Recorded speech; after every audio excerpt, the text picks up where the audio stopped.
So, we want to show you how to quantify your journey from not enough money to lots of money, or from sickness, arthritis in your hips, to feeling wonderful, or from a relationship that isn't working to one that is fabulous in all ways, or to a business enterprise that you can't get off the ground to one that is functioning so powerfully that thousands are employed and millions are benefiting. In other words, we want you to quantify your journeys between where you are and where you want to be. And the way you do that is by being aware that every indication to you is vibrational, and by understanding what the indicators are. This is always true. What I think and how I feel and what manifests is always a vibrational match. But here's the big kicker. What manifests isn't manifesting instantaneously. So you've got all this leeway that makes you sloppy. If you thought a negative thought and a brick would fall on your head every time, you'd clean up your thinking.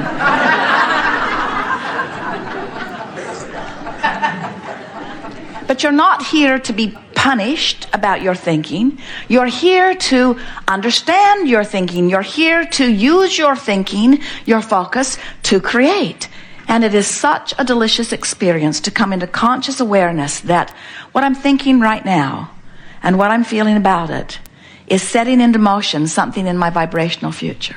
And what I'm thinking right now, most important, what I'm thinking right now is bringing me close to many things that are already in my vibrational future.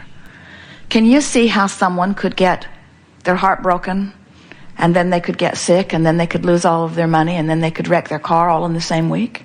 In other words, it's easy to understand how they get focused in that place of despair, and then the only thoughts that they have access to are thoughts like that, and so they just beat the drum of it, beat the drum of it, beat the drum of it. And if they've been doing it for a while, then their vibrational escrow's full of all that kind of stuff, and in a very short period of time, they begin manifesting the results of how they've been feeling, you see.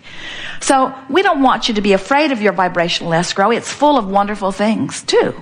But we want you to be aware of what you're doing vibrationally, because we want you to know which way you're going along this journey. We want you to know when you're headed toward what you want or when you're headed away from what you want. You can tell by the way you feel whether you're moving toward what you want or whether you are moving in opposition to what you want. That's what your guidance system is all about. You understand that, don't you? Never again will you ever feel negative emotion and not know what it means. So just stop and laugh, and most of all, make peace with where you are. That's the most important thing that we want you to leave this room with today. Because if you're here relative to money, or relative to abundance of any kind, or relative to wellness, or relative to relationship, if you're here and you want to be here, and you're condemning the fact that you're here, you cannot budge at all toward what you want, because your condemnation of where you are is holding you so much here. It's as if you've got your feet nailed to the floor. You've got to make peace with where you are. And think about it.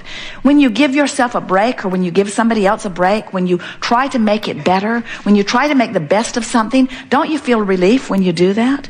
Have you ever made a mistake? And have you ever been in a situation where someone whose opinion you care very much about noticed that you had made the mistake? And then, have you ever had the benefit of that person who you care very much about their opinion, who saw you make the mistake?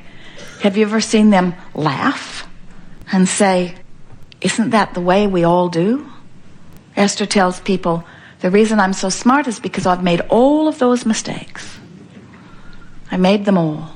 And then she offers a joke, like the one-armed alligator wrangler, she says, "We learn as we go."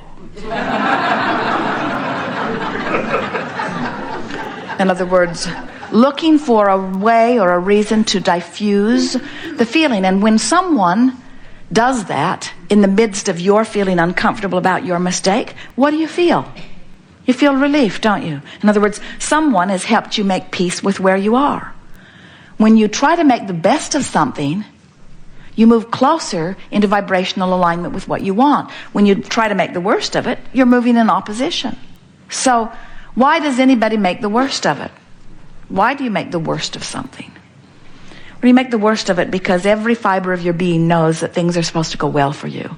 And when they're not going well, you're sort of freaking out because you know it is supposed to be better.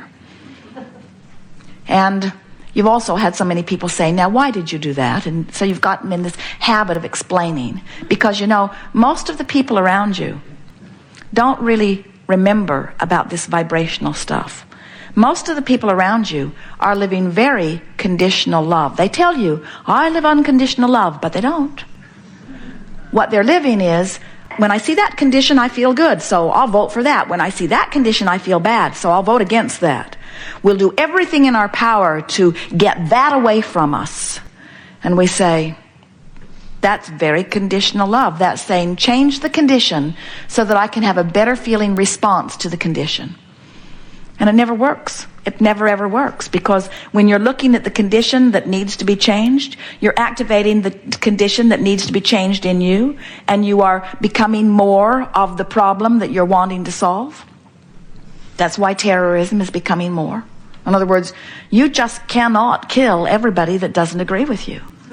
You can't do it. You'll kill enough of them, and pretty soon you'll be down to the nitty-gritty that is just you guys, and you'll start disagreeing with each other. In other words, you cannot get to where you want to be by pushing against what you do not want. It never ever works, you see. So what do you do? What do you do when you're standing in the midst of a culture or an environment or a house or a marriage, a relationship, a situation where you clearly see things that you do not want to see? What do? They make you feel bad when you see them. Don't you want to instruct those people to clean up their act? Little Kate, granddaughter Kate, 3 years old, adorable in every possible way. Esther looks at her and turns inside out with love. Kate is the perfect being. She is so lovable. So easy to love. Just look at her. Just listen to her. Just remember her. Just think about her in any way, upside down, all around. Just think about her. And love radiates from you. And shouldn't everybody damn well be that way? In other words, shouldn't everybody be that lovable? When you got a lovable one like that, sure makes you not like the ones that aren't lovable very much. And don't they all owe it to you to be just that lovable? And we say, therein lies your problem. There are lovable ones that you love, and then there are not lovable ones that you hate. And then you demand that they change the way they be so that you can feel better. And we say, oh, what a big job you have. Just when you get your son understanding what you need to be happy, trained really well, he meets some girl and does what she wants.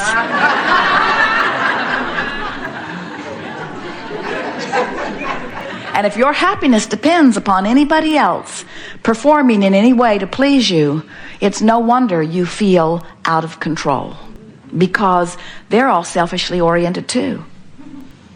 One of the most humorous things we ever hear is when a very selfish one says to you, don't do that, you selfish one. And what they mean is, don't satisfy your selfishness, satisfy mine. And you just got to wonder, who gets to decide whose selfishness gets to be satisfied? And we say, Source has decided long ago. Everyone gets to have their selfishness satisfied. Every perspective of self is of paramount importance to Source. And when you are in alignment with your own desire, your world will be perfect.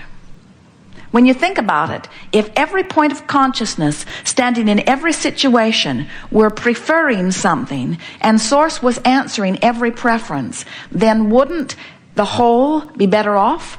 So how is it that you got in competition with one another? How is it that you came to believe that if he gets what he wants, somehow I'm deprived of what I want? Why do you put yourself in competition for the same prize when the resources are infinite? In fact, the resources expand exponentially to the percentage or the perfection of your desire. When you want it, if this time-space reality has given you the facility to desire it, to identify it, to want it, this time-space reality has the facilities to provide it for you in manifestation. You couldn't want it if it wasn't possible to get it, you see. So when you understand that you are not in competition for any resources at all, you never say, well, I have been well for the last 10 years, 20 years, 30 years. I've been well for as long as I can remember. So I'm going to be sick for the next 10 years and allow some poor sick person to have my share of wellness. You don't do that, do you? Why not? because you don't see the relationship between your receiving of the wellness and their not receiving of it. You don't think you're sucking up the wellness. And yet, relative to abundance or money, you often think that the rich guy's getting more than his fair share. So you want to chop up the pie and distribute it evenly, only to discover that it all ends up back in his pile again really soon. So you divide it all up and spread it all out evenly again, and it all ends up over in his pile again very soon. And you say, what's going on? I must not be worthy. And we say, no, you're just beating the drum of not enough money. He's beating the drum, money comes easily to me. He's beating the drum that says, they can't take it away from me as fast as I can earn it. He's beating the drum that says, this is an abundant universe and all good things come to me. And it's fun to figure out how to let it in. And I'm not taking score of my well-being by my money. I'm taking score of my well-being by how good I feel, and this is really fun. I'm really enjoying the money flowing into my experience. It's a poor guy over here saying, you've got all the money, you've got all the money. How come you've got all the money? Why do you think he's got all the money? You get a few billion people complaining that he's got all the money. Sure, he's going to get all the money. In other words, the things you vote most against, you're really voting for the other side. When you vote against somebody, when you push really hard against something that you do not want, you're holding yourself in vibrational discord to something that you do want. In other words, you help the other guy win over and over and over and over in pushing against what you do not want. Well, this has been fun. We are eager to talk with you about anything that is important to you. We want to help you to realize that you are the creator, that you are the vibrational attractor, that you have guidance within you, and we will show you how to move up the emotional scale.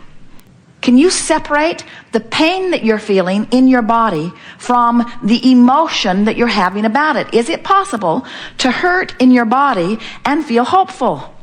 It is. And when you separate the emotion from the physical action state of being, is it possible to be bound in traffic that is not moving at all and be happy?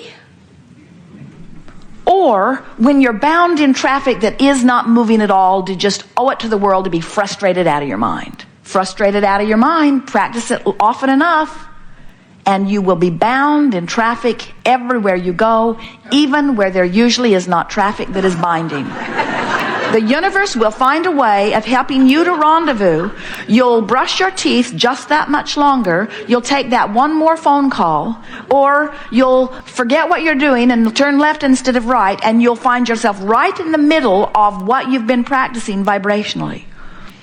But if you're sitting in traffic and you're enjoying what you're hearing on the radio or on your tape player, if you are sitting in traffic and you're singing with your kids, looking at the flowers out the window, making the best of your moment, making peace with where you are and choosing your vibration rather than letting the conditions choose your vibration. In other words, you're doing your own thinking. You're not just responding to conditions. You're thinking in spite of conditions or along with conditions. Can you feel the difference? When you start thinking, regardless of the conditions will change.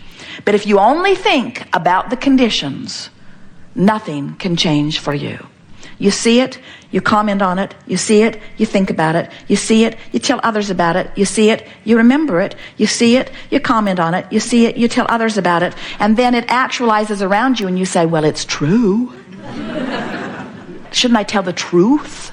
And we say there are plenty of truths that make your heart sing and plenty of truths that make you feel sad. Tell the truths that make your heart sing and ignore the rest. Easier said than done, we know, but that is your work. Your work is to care so much about the way you feel that you are not willing to put up with anything that doesn't feel good. Not anything. Not a squeal in your sound system. Not a nagging wife. Nothing. Don't put up with anything that doesn't feel good. Find a way around it. Find a way to make it feel better.